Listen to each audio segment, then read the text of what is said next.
If so, why?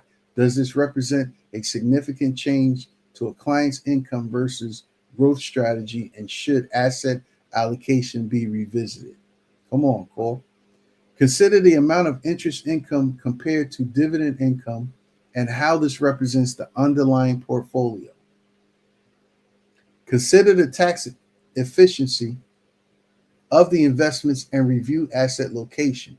Given the net investment income surtax, should the client move investments that create taxable income into tax deferred accounts and vice versa, while still maintaining an appropriate allocation?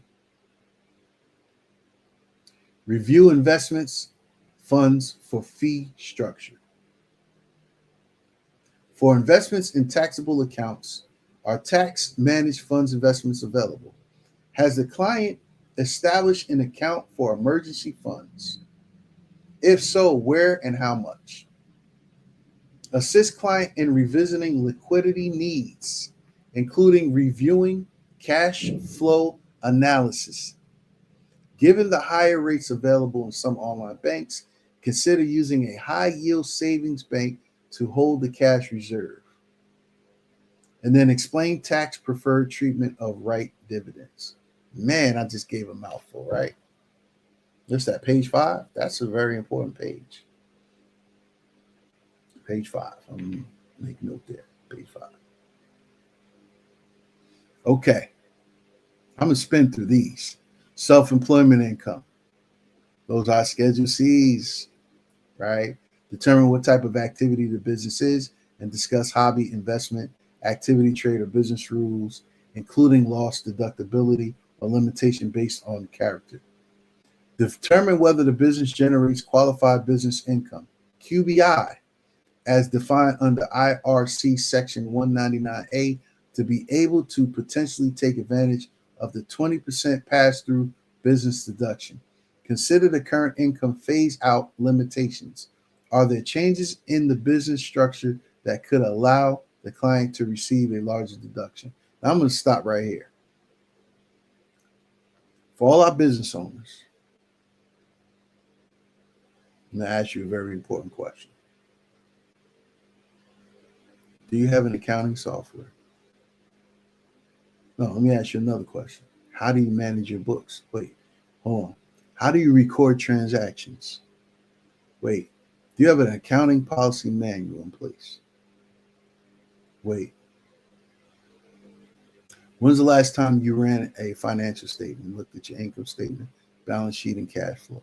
Or got and went through advisory and planning with your financial professional for your financial statement?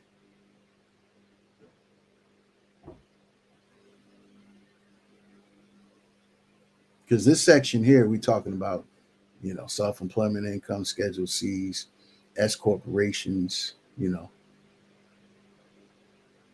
how you managing your books? Because if not, then you're taking a reactive approach. I made this, I spent that. I don't remember what this receipt goes to, but can you tell me how to take advantage of of saving some money on paying taxes? Yeah. Should I continue? Okay. On self-employment income, I'm going to stop right here. I'm going to leave it right there. We had that second paragraph. That's another important piece. We're going to stop right there. Let me take a look real quick. Do I want to stop there? I'll drop down to the last one.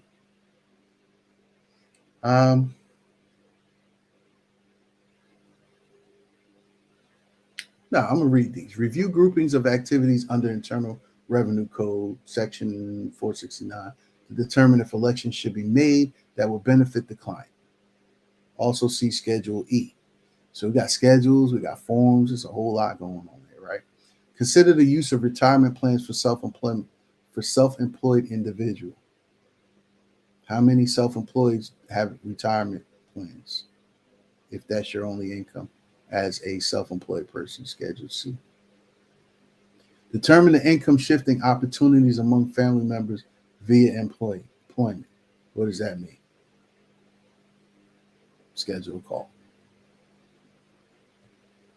Discuss the range of options to structure the business for risk management and tax consequences.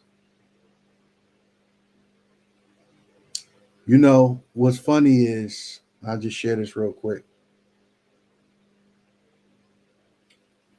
Recent experience was the question that was given was, or the statement or the motive was, I need to save on taxes.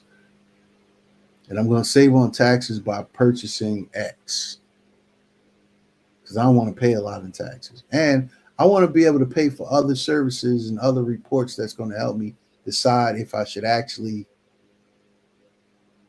or how I'm going to reduce those taxes. And I want you to tell me how to do that. Oh, and wait. Then I'm going to turn it around and turn it into a viable business to make revenue. But I still don't want to pay a lot in taxes.